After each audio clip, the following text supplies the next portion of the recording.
Indonesia adalah salah satu negara yang luar biasa, yang kaya akan budaya dan sejarah. Di balik keindahan Indonesia memiliki sejarah yang luar biasa, salah satunya adalah sejarah mengenai tentang kerajaan dan kesultanan. Nah, Indonesia sendiri memiliki banyak sekali kerajaan yang dibangun pada masa sebelum terbentuknya Republik Indonesia.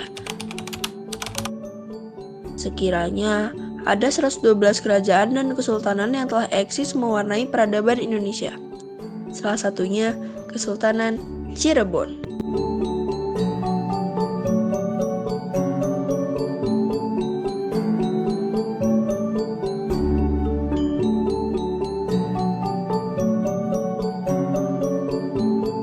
Letak Kesultanan Cirebon berlokasi di pantai utara, Pulau Jawa, yang menjadi perbatasan antara wilayah Jawa Tengah dan Jawa Barat, yang berdiri pada abad ke-15 sampai abad ke-17.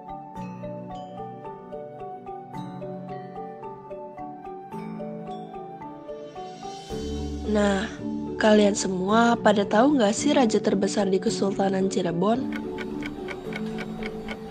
Jadi, raja terbesar Kesultanan Cirebon adalah Raja Syarif Hidayatullah atau Sunan Gunung Jati pada tahun 1479 sampai dengan 1586. Adapun raja-raja yang lain diantaranya Fatahillah 1568 sampai dengan 1570, Pangeran Mas atau Panembahan Ratu I 1570 sampai dengan 1649, Pangeran Lasmi atau Panembahan Ratu II 1649 sampai dengan 1677, lalu yang terakhir Haji Abdullah atau Walang Sungsang, pendiri dan raja pertama dari Kesultanan Cirebon. Masa kejayaan. Masa kejayaan Kesultanan Cirebon pada saat dipimpin oleh Syarif Hidayatullah, dan pada masa pemerintahannya, Kesultanan Cirebon mengalami pertumbuhan yang sangat pesat di bidang politik, ekonomi, dan agama. Contohnya, di bidang politik, yaitu adanya hubungan dagang dengan dinasti Ming di negeri Cina, serta di bidang agama penyebaran Islam ke seantero Pulau Jawa. Sejarah Kesultanan Cirebon. Menurut Sulendraniningrat yang mendasarkan pada naskah Babat Tanah Sunda dan Aja pada naskah Carita Purwaka Caruban Nagari, Cirebon pada awalnya adalah sebuah duku kecil yang dibangun oleh Ki Gede Tapa yang lama-kelamaan berkembang menjadi sebuah desa yang ramai dan diberi nama Caruban. Nah, karena di sana bercampur para pendatang dari berbagai macam suku bangsa, agama, bahasa, adat istiadat, dan mata pencaharian yang berbeda-beda dan datang untuk bertempat tinggal atau berdagang.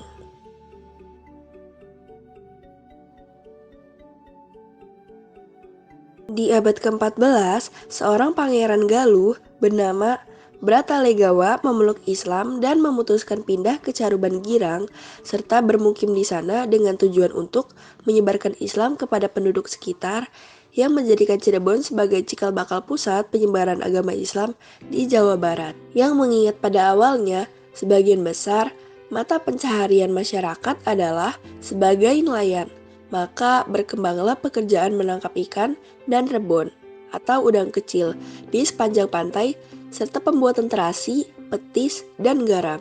Nah, dari istilah air bekas pembuatan terasi, balendrang, dari udang rebon inilah berkembang sebutan cai rebon. Bahasa Sunda yaitu air rebon yang kemudian menjadi Cirebon.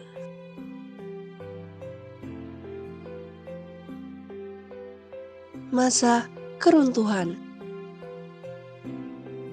Runtuhnya kerajaan Cirebon dimulai pada tahun 1666 dalam pemerintahan Panembahan Ratu II atau Pangeran Lasmi.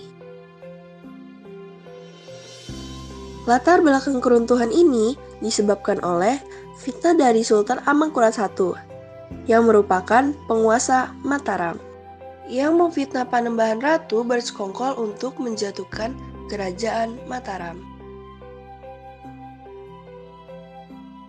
Adapun faktor-faktor yang lain, karena perjanjian dengan VOC pada 7 Januari 1681 yang mengakibatkan terjadinya monopoli ekonomi dan perdagangan isi perjanjian dengan VOC pada 7 Januari 1681. Implikasi dari perjanjian tersebut adalah melemahnya kekuasaan politik di Kerajaan Cirebon dengan cara monopoli.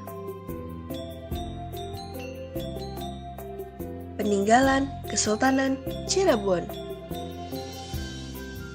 Keraton Kesepuhan didirikan oleh Pangeran Cakrabuana pada tahun 1529 pada masa perkembangan Islam. Keraton Karoman didirikan oleh Pangeran Muhammad Badruddin Ketrawijaya pada tahun 1678.